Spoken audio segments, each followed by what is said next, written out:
Bagi teman-teman yang belum follow Instagram saya, silakan di-follow karena di Instagram saya sering melakukan tanya jawab untuk follower melalui video. Kemudian Instagram juga saya sering bagi ataupun upload foto, video tentang kesehatan. Nah, untuk teman-teman yang belum follow, silakan follow karena di Instagram juga saya sering bagi-bagi rezeki untuk teman-teman semua.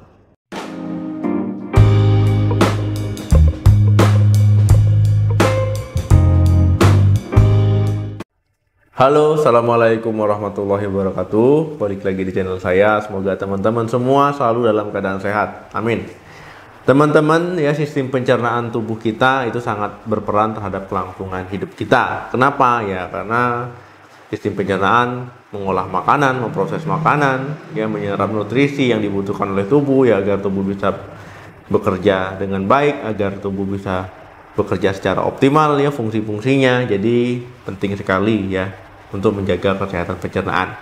Nah, jadi pada video kali ini kita akan membahas tips agar pencernaan selalu sehat dan lancar. Nah, jadi ada beberapa cara yang bisa teman-teman lakukan di rumah, ya, agar sistem pencernaannya bisa sehat lalu bisa lancar, ya. Yang pertama adalah makan sayur dan buah.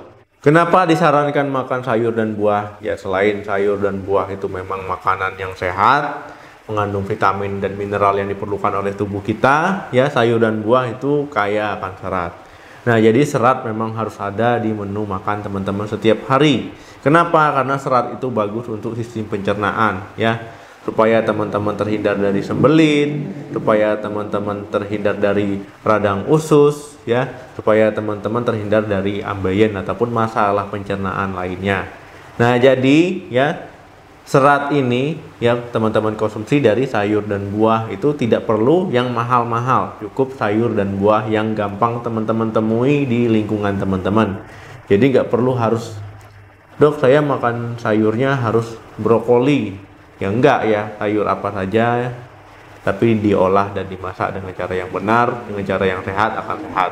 Kemudian buah juga seperti itu, ya. Nggak perlu buah yang mahal-mahal, nggak perlu buah yang susah dicari, cukup buah-buahan yang gampang teman-teman temui di lingkungan. Misalkan, ya, ada pisang-pisang, ada pepaya-pepaya, ataupun ada buah lainnya, itu ya nggak apa-apa. Dok, saya nggak suka buah dan sayur, gimana? Ya, mulai sekarang, ya, mulai untuk menyukai buah dan sayur, ya, perlahan-lahan, ya, setiap hari, ya, setiap makan itu harus ada di menu, ya, supaya memang untuk sehat. Ya, sehat itu butuh pengorbanan. Yang nggak suka ya harus dimulai disukai saat ini juga.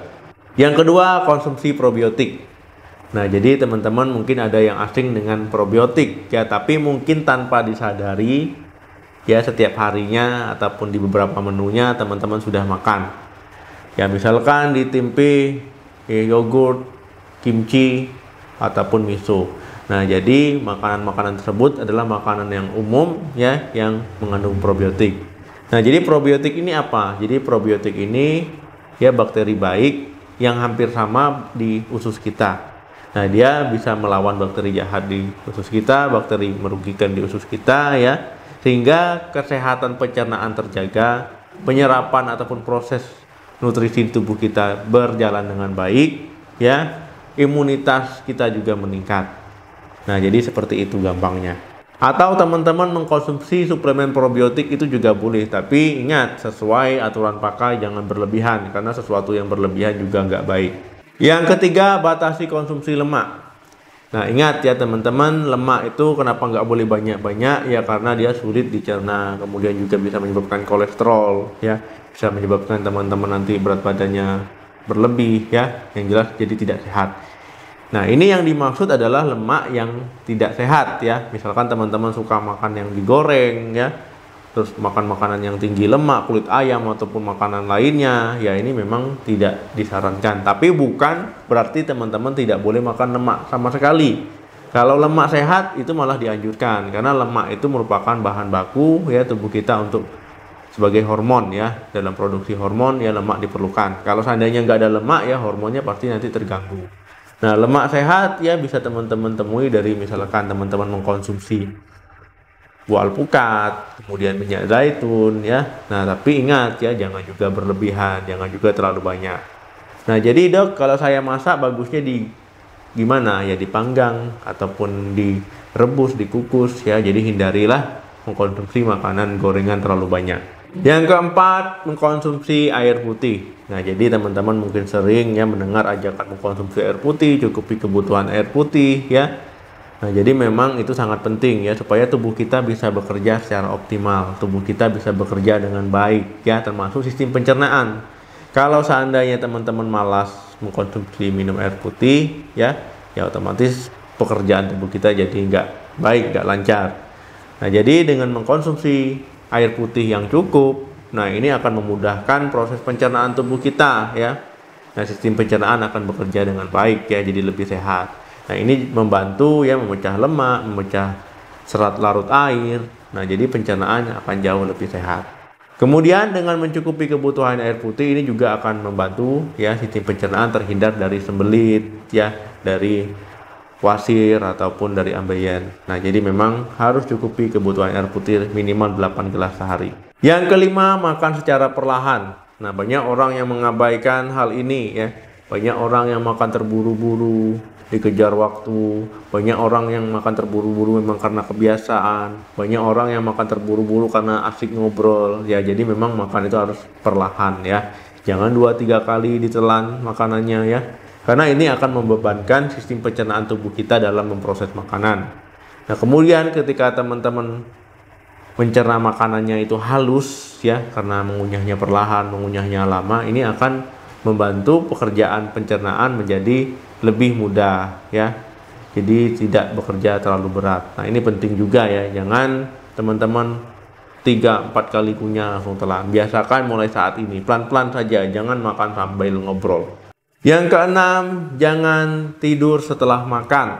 Nah, maksudnya ini ya, ketika teman-teman makan kan memang rasa kantuk, rasa mengantuk itu muncul ya. Jangan teman-teman ikuti langsung tidur ya. Dok, saya nggak tidur, baring saja. Ya, sama saja, jadi juga nggak boleh. Nah, karena apa? Karena ini mempengaruhi sistem pencernaan ya. Apalagi yang memiliki gangguan asam lambung ya, bisa nanti reflux naik ke atas.